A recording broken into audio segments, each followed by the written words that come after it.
अथ पंचदशोऽध्याय। श्रीभगवानुवाच ऊर्ध्वं मूलं मधं शाखम् अश्वत्थं प्राहुरव्ययम् छन्दांसि यस्य पर्णानि यस्तं वेद स वेदवित् अधश्चोर्ध्वः प्रसृता शाखा गुणौ प्रवृद्धा विषयप्रवाला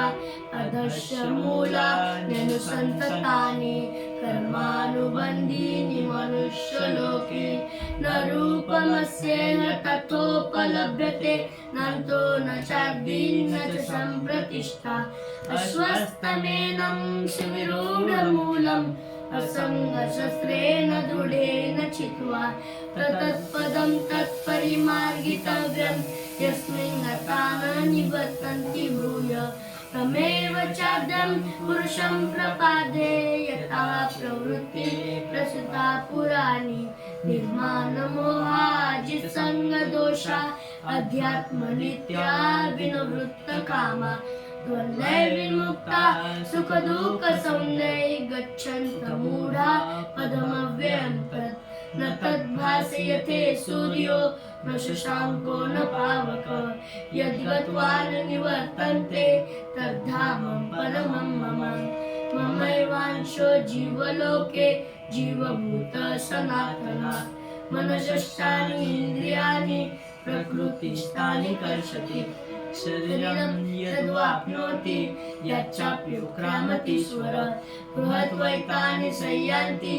वायुगन्धानि वाशयात् श्रोत्रं चक्षुश्वसनं च रसनं घ्राणमेव च अधिष्ठाय मनसाय विषयानुपसेवते उत्क्रामन्तं स्थितं वापि भुञ्जानं वा गुणानिकं विमूढानानुपश्यन्ति पश्यन्ति ज्ञानचक्षुषा यतन्तो योगिनश्चैनो पश्यन्त्यात्मनवस्थितं यतन्तो अप्यकृतात्मानो नैनं पश्यन्त चेतसां यदादित्यं गतं तेजो जगद्भासयतेऽखिलं यच्चन्द्रमसि यच्चाग्नो तत्तेजो विद्धि मामकं गामाविषे च भूतानि धारयामहमोजसा पुष्णानि चौषधी सर्वा सोमो भूत्वा रसात्मका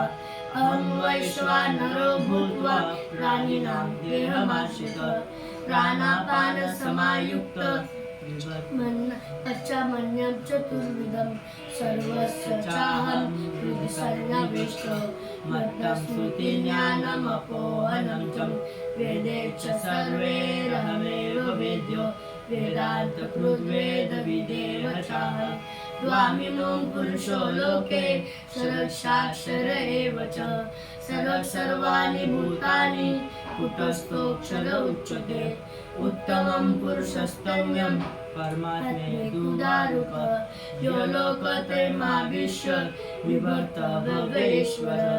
यस्माक्षरमतीतोऽहम् अक्षरादपि चोत्तमः अतोऽस्मि लोकवेदे च प्रथितः पुरुषोत्तमः यो मामेव सम्मूढो जानाति पुरुषोत्तमः स सर्वविभजति मां सर्वभावेन भारत इति गृहोत्तमं शास्त्रमिदमुक्तं मया नघ एतद्बुद्ध्वा बुद्धिमान् शास्त्रकृतस्य भारत ॐ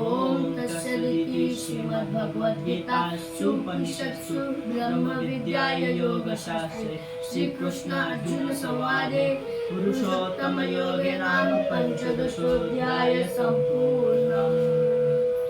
हरि ओं तत्सत्।